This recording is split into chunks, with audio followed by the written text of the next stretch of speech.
Hey guys, welcome back to another episode.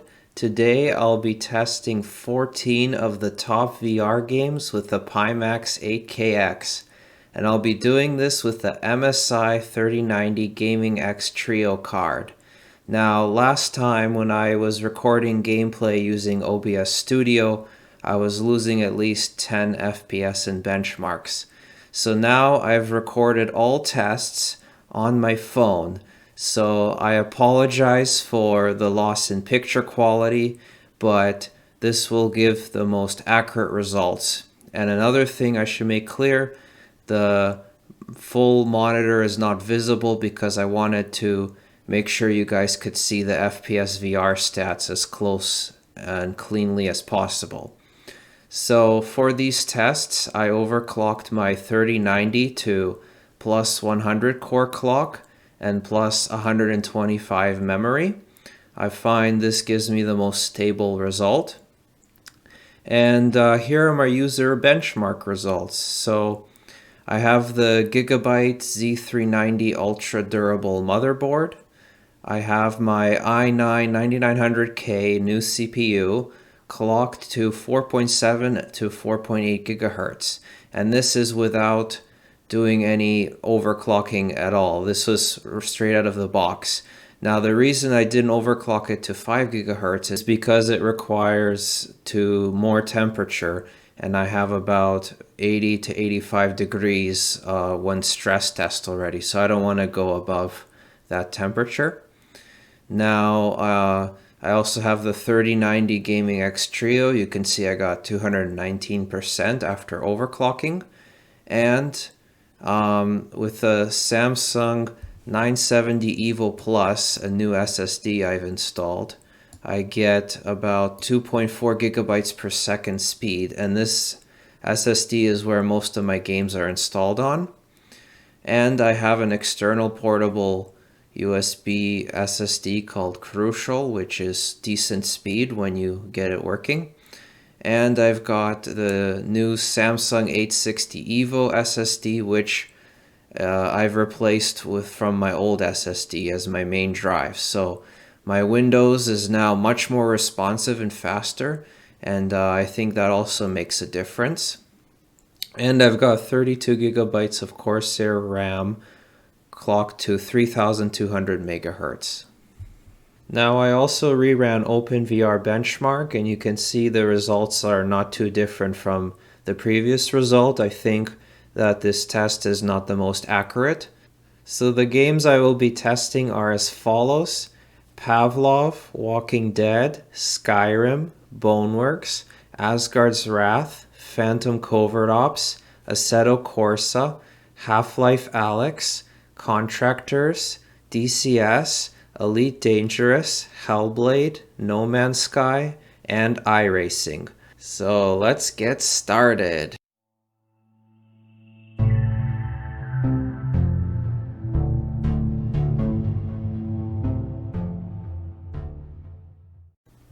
So the first game that I tested was Pavlov, and what you're seeing right now is my 3090 overclocked results with a SATA SSD, but before the installation of the new CPU and the new SSD. So as you can see, it says a smooth 75 FPS, but there are dips. And especially when you're firing your gun, you can see it goes down to 60 or 66. Now you see the results after my new i9 9900K is installed and the game is running on an NVMe SSD, which is 2.4 gigabytes per second transfer speed. Now I can't tell you guys for sure whether it was the new SSD or the new CPU that was the cause of this better result, but you can see that it stays at 75 FPS, and even while shooting there's no drop in frame rate. So it looks pretty great, and yeah.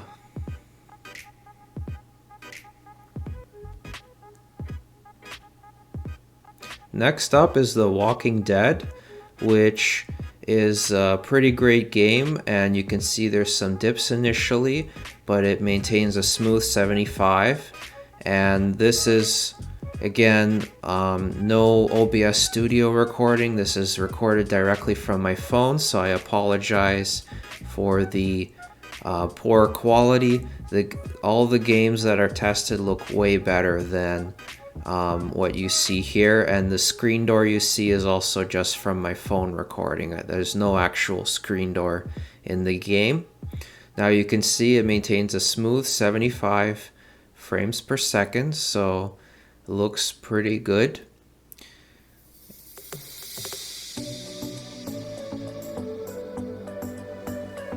And now let's test 150% super sampling. So at 150, it still maintains 75, which is pretty impressive.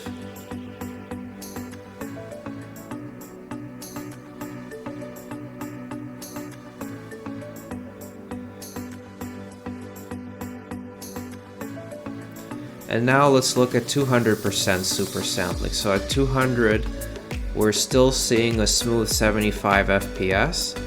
And so you can crank it up pretty high and still get good results.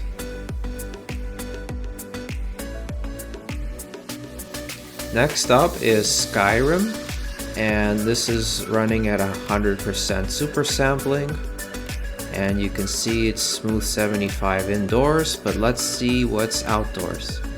And you can see outdoors there's a 75 FPS, so this is now without any bottlenecks, without OBS recording affecting frame rate. So you can see it's 75 no matter what part of this area I go to. Now I imagine with the 2080 Ti overclocked, you would probably get about 60-65 FPS.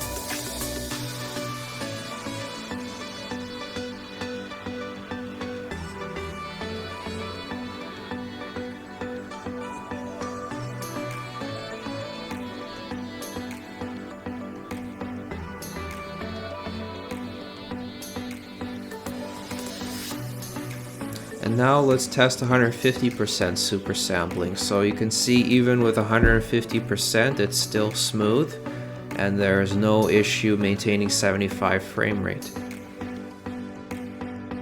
Now on to Boneworks.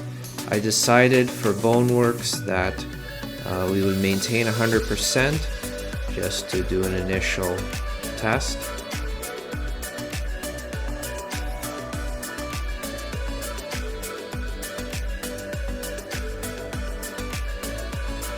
And I should mention that all of these tests are done in Large FOV mode so far, with 1.0 PyTool render quality and 100% super sampling.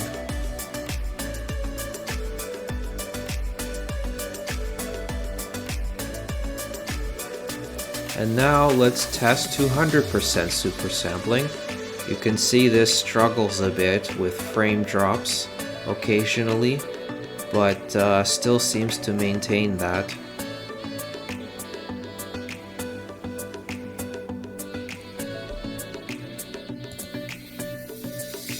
And then when you reduce to 150%, this seems to be the sweet spot where you get good frame rate without any drops.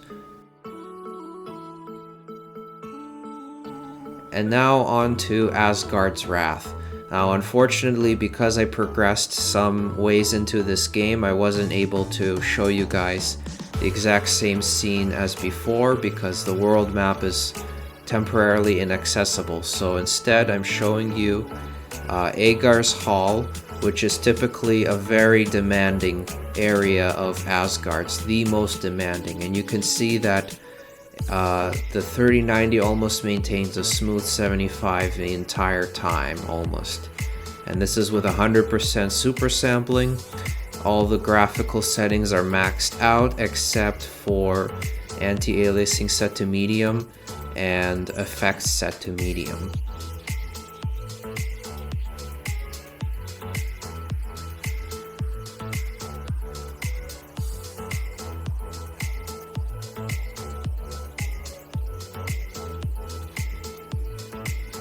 And you can see that even with 150%, it still maintains a 75 or close to 75 frame rate. So this is pretty impressive, the 3090.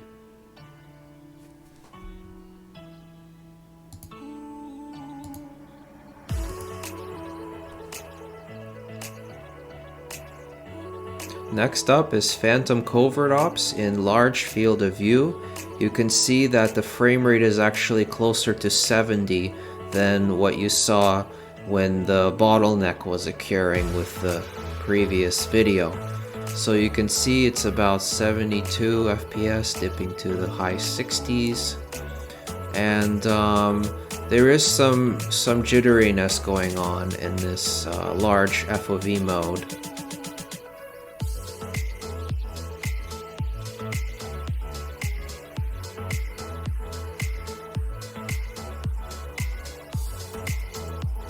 But now let's test normal FOV mode. Now normal FOV is about 20 degrees less than large. So large is about 160, so normal is about 140. And you can see that this time I get a smooth 75 FPS the entire game.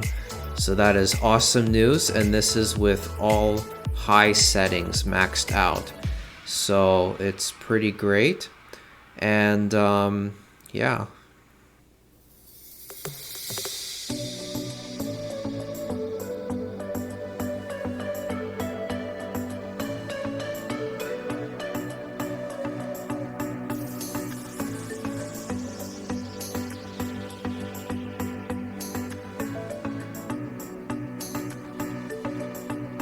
Next up is Assetto Corsa.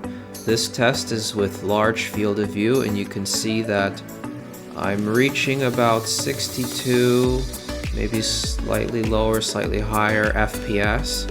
And so this is about 10 FPS better than the previous video, which again was having frame drops due to the recording of gameplay. And since I'm recording this directly from my phone, that's no longer an issue. What you see is the actual frame rate and large field of view with an overclocked 3090 and the i9 9900K.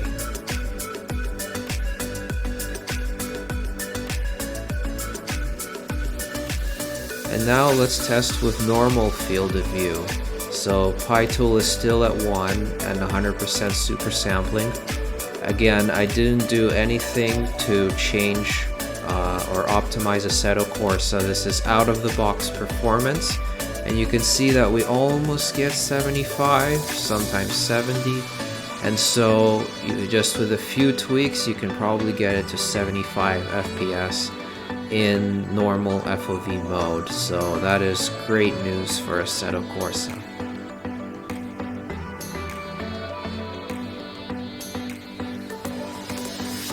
Next up, I decided to test Half-Life Alyx with this time PyTool render quality set to 1.5, meaning 1.5 times native resolution, and Steam VR super sampling to 100%. And you can see I'm dipping to 62 FPS, and it doesn't feel like a very smooth experience. So PyTool at 1.5, definitely too high. Then I switched to forcing auto fidelity engine to 3, which is 100%, and that resulted in even worse performance. And then I decided to try PyTool 1.25 times render quality and 100% super sampling, and you can see this works great. I get a smooth 75 FPS, and even at 120% super sampling, you can see that it still maintains mostly smooth 75. And the game looks incredibly amazing even with PyTool set to 1, so this looks even more incredible.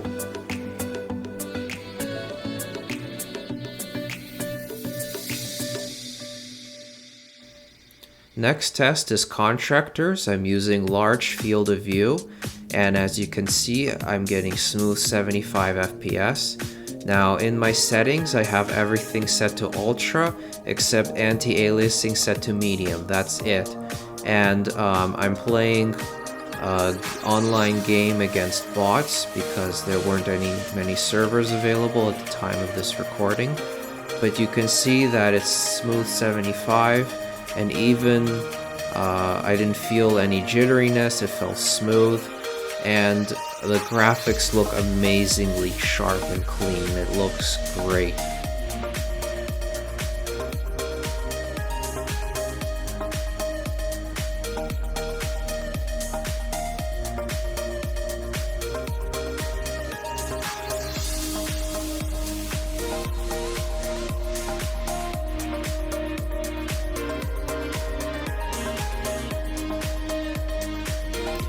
Next, I tested DCS with large field of view mode, and you can see that it starts dipping into the 35 FPS when you're playing.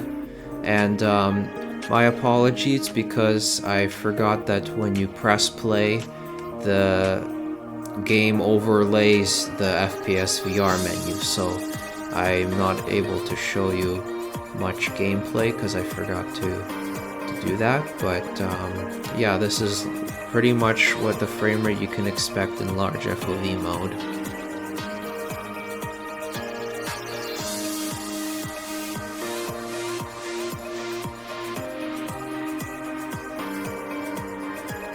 Next, I decided to test it in normal FOV mode, and I got about 42 to 45 FPS on average.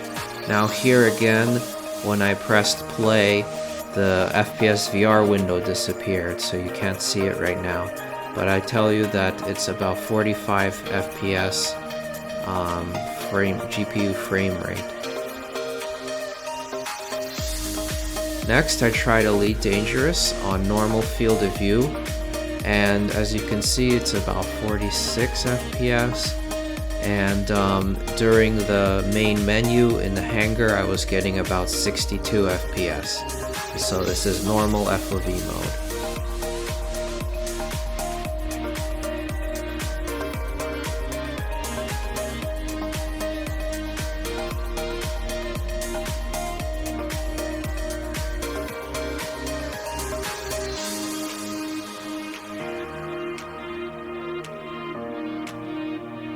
So then I decided to try Elite Dangerous with normal mode, but fixed foveated rendering set to conservative, which is low. And as you can see, I get 75 FPS in the hangar. Unfortunately, the picture quality looks jaggy in this fixed foveated rendering, and I suspect the reason is when you use parallel projection with FFR, you get some weird picture quality. But nevertheless, you can see in the spaceship, you get about 62 FPS. So probably there's a way to get better performance in that. Next up is Hellblade: Senua's Sacrifice in VR. And in the intro part where you see her moving in a log and dead bodies, so getting about 65 FPS in large FOV mode. And then here is the FPS when you are in actual gameplay. Now, unfortunately, due to the fact that the game goes full screen when I'm playing with my keyboard, I can't show you the FPS VR stats when I'm actually moving. But during test at 100%, I got dips to 40 FPS, which was quite jittery. So reducing it to 50% super sampling gets me same FPS but without any drops during gameplay. And this is on large FOV mode. And then this is normal FOV mode, 100% super sampling. I get a smooth 75 FPS the entire gameplay. And I forgot to mention, this is running at PyTool render quality 0.5. And this is because the game already uses a lot of super sampling natively and looks amazing as it is. So definitely great for normal FOV. Next is No Man's Sky. And this first test is with large FOV, PyTool at 1.0, and Steam VR SS at 100%. You can see I'm getting about 50 to or higher FPS, and it's not the smoothest yet.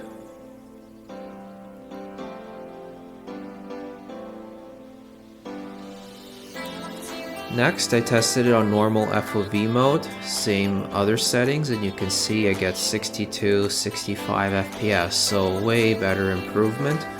And at normal FOV, it's noticeably less field of view, but still pretty wide, and the picture quality looks great. Next, I tried the FOV normal, but with fixed foveated rendering on conservative, and you can see it's slightly better in some places, but still more work to be done, but it looks great anyway, and the fixed foveated doesn't affect the image at all. Next is iRacing, and this is racing in a legacy vehicle offline, so you can see I maintain a smooth 75 FPS. This is in large FOV mode, PyTool render at 1, Steam VR at 100%.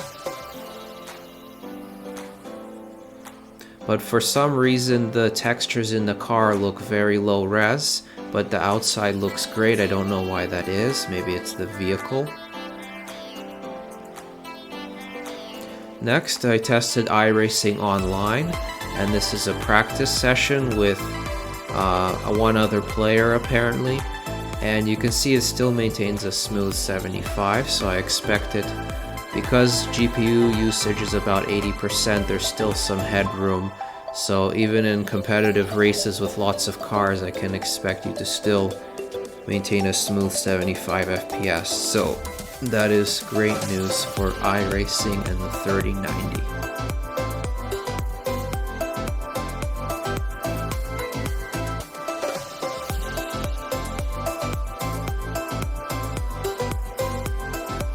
And I tried to crash into the other player, but I just went through his car, so that was kind of a funny moment. So I hope you guys enjoyed this video, and if you did, hit the like button, and don't forget to subscribe if you haven't already, and let me know in the comments section below what you guys think of these results. Are you gonna get a 3090 yourself? Are you gonna wait? I'd love to hear your thoughts. And also let me know what games you guys want me to test more, because I will continue doing benchmarks